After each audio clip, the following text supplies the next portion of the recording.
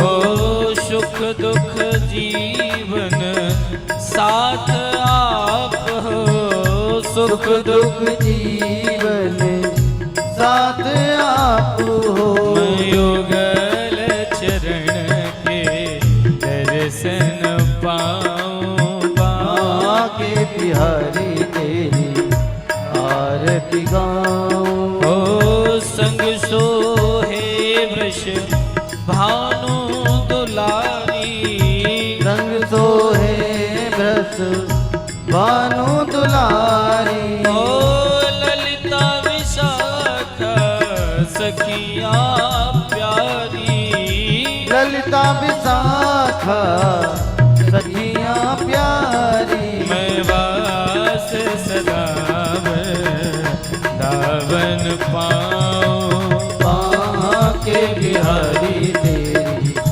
आरती गाऊं। ओ हे गिरधर तेरी आरती गाऊं। हे गिरधर तेरी आरती गाऊं। हे कर्पूर गौरम करुणावतारम संसार संसार सारं भुजगेन्द्रहारं सदा वसन्तं हृदयारविन्दे भवं भवानी सहितं नमामि। त्वमेव माता च पिता त्वमेव, त्वमेव बन्धो च शिखा त्वमेव, त्वमेव वेद्या धर्मं त्वमेव, त्वमेव सर्वं मम देवदेव। त्वमेव सर्वं मम देवदेव, त्वमेव सर्वं मम देवदेव। एक बार सभी दोनों हाथ उठा के महामंत्र बोलेंगे।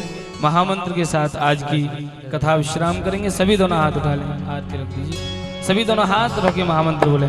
ओ हरे कृष्णा कृष्ण कृष्ण हरि हरि, हरि रामा राम राम हरि हरि। हे हरे कृष्ण कृष्ण कृष्ण हरि हरि, हरि राम राम राम हरि हरि। ओ हरे कृष्ण कृष्ण कृष्ण हरे हरे, हरे राम राम राम हरे हरे। ओ हरे कृष्ण कृष्ण कृष्ण हरे हरे, हरे राम राम राम हरे हे हरे। हरे कृष्ण कृष्ण कृष्ण हरि हरि, हरि राम राम राम